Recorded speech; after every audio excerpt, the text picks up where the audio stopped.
नमस्कार दोस्तों, हमने साईं बाबा द्वारा ब्रह्म ज्ञान प्राप्त करने के लिए बताए गए 10 आवश्यक गुणों और आदर्शों में से पहले 6 बिंदुओं पर चर्चा की थी।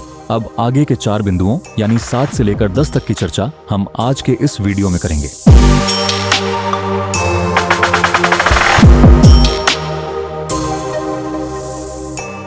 सात, इंद्रिय मन पर संयम। अमित 24 साल का एक युवक अपने स्वास्थ्य को लेकर लापरवाह था। उसे जंक फूड खाना, देर रात तक जागना और दिन भर आराम करना पसंद था।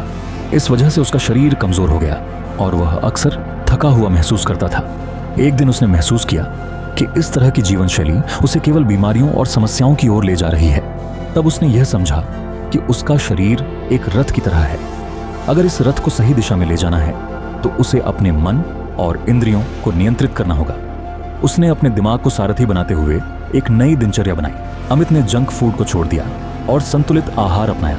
उसने सुबह जल्दी उठकर योग और व्यायाम शुरू किया, जिससे उसका शरीर मजबूत और ऊर्जावान बन गया।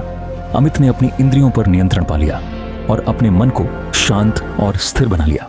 अब वह स्वस्थ जीवन जीते हुए अपने लक्ष्यों की ओर आत्मविश्वास के साथ बढ़ रहा है। उसने यह साबित किया कि जब मन और इंद्रियां वश में होती हैं तो जीवन का हर लक्ष्य प्राप्त किया जा सकता है। यह शरीर रथ है, आत्मा उसकी मालिक है, बुद्धिमत्ता इसका सारथी है और मन उसकी लगाम है। इंद्रियां उसके घोड़े हैं और भोग पदार्थ उसका मार्ग है। एक नासमझ मनोनिग्रह अनियंत्रित पापी घोड़े की तरह अनियंत्रित इंद्रियां वाले सारथी कभी भी लक्ष्य तक नहीं पहुंच सकता है। वह जन्म और मृत्यु के चक्र में भटकता रहता है। वश में किए हुए इंद्रियां वाले मनुष्य अच्छे सारथी की भांति अपने लक्ष्य तक पहुंचते हैं। जन्म मृत्यु के चक्र में भटकना नहीं पड़ता। जो व्यक्ति सारथी का कौशल रखता है और अपने मन को नियंत्रण में रखता है, वह सर्वव्यापी विष्णु के परम धाम की सफल यात्रा करता है। 8, मन की पवित्रता। जब कैकेयी ने राजा दशरथ से श्री राम को वनवास और भरत को राजगद्दी देने का वरदान मांगा तो भरत को यह बात पता चली। भरत ने राजगद्दी स्वीकार करने से इनकार कर दिया और वैराग्यपूर्वक अपने कर्तव्य को निभाने का निर्णय लिया। उन्होंने श्री राम से मिलकर अयोध्या का राजधर्म उन्हें लौटाने का आग्रह किया। भरत का यह त्याग और संतोष उनकी पवित्रता और अहंकार रहित मन का प्रतीक है। उन्होंने लोभ और सत्ता की तृष्णा से दूर रहकर अपना धर्म निभाया। जब तक मनुष्य अपने भाग्य से आई हुई जिम्मेदारियों को वैराग्यपूर्वक और संतोषपूर्वक नहीं निभाता, तब तक उसका मन पवित्र नहीं बनता। मन पवित्र नहीं होता तो आत्मदर्शन होना असंभव है। पवित्र मन में ही विवेक और वैराग्य का उदय होता है, जो आत्मदर्शन तक सहजता से पहुंचाते हैं। लेकिन जब तक अहंकार नहीं जाता, लोभ का त्याग नहीं होता और तृष्णा रहित मन नहीं बनता, तब तक आत्मदर्शन संभव ही नहीं है। मैं देह हूं, यह विचार ही झूठा भ्रम है और बंधन का मूल कारण है। 9, गुरु की आवश्यकता। मान लीजिए कोई व्यक्ति पहाड़ की ऊंची चोटी पर चढ़ना चाहता है। अगर वह बिना गाइड के चढ़ाई करता है तो उसे रास्ते का ज्ञान नहीं होगा और वह भटक सकता है या खतरों का सामना कर सकता है। लेकिन अगर एक अनुभवी गाइड उसके साथ हो तो वह सही रास्ता दिखाएगा, कठिनाइयों को पार करने में मदद करेगा और उसे सुरक्षित रूप से चोटी तक पहुंचा देगा। उसी तरह आत्मा का ज्ञान प्राप्त करने के लिए एक गुरु की आवश्यकता होती है, जो सही दिशा और मार्गदर्शन प्रदान करता है। गुरु के बिना यह सफर मुश्किल और भटकाव से भरा हो सकता है। आत्मा का ज्ञान एक ऐसा रहस्य है जिसे कोई भी व्यक्ति अकेले प्रयास से प्राप्त नहीं कर सकता। इसीलिए आत्म साक्षात्कार प्राप्त गुरु की सहायता विशेष रूप से आवश्यक है। जो चीज बहुत प्रयास और कठिनाई के बाद भी नहीं मिल पाती, वह ऐसे गुरु की सहायता से आसानी से मिल जाती है। वह स्वयं शिष्य को सीढ़ी के प्रत्येक चरण पर ले जाता है। 10, ईश्वर की कृपा। मान लीजिए एक किसान अपनी जमीन में फसल बोने के लिए पूरी मेहनत करता है, जमीन जोतता है, बीज डालता है और पानी देता है।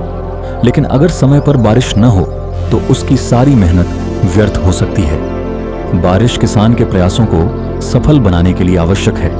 उसी तरह ज्ञान और प्रयास महत्वपूर्ण है, लेकिन अंततः ईश्वर की कृपा के बिना आत्म साक्षात्कार नहीं हो सकता।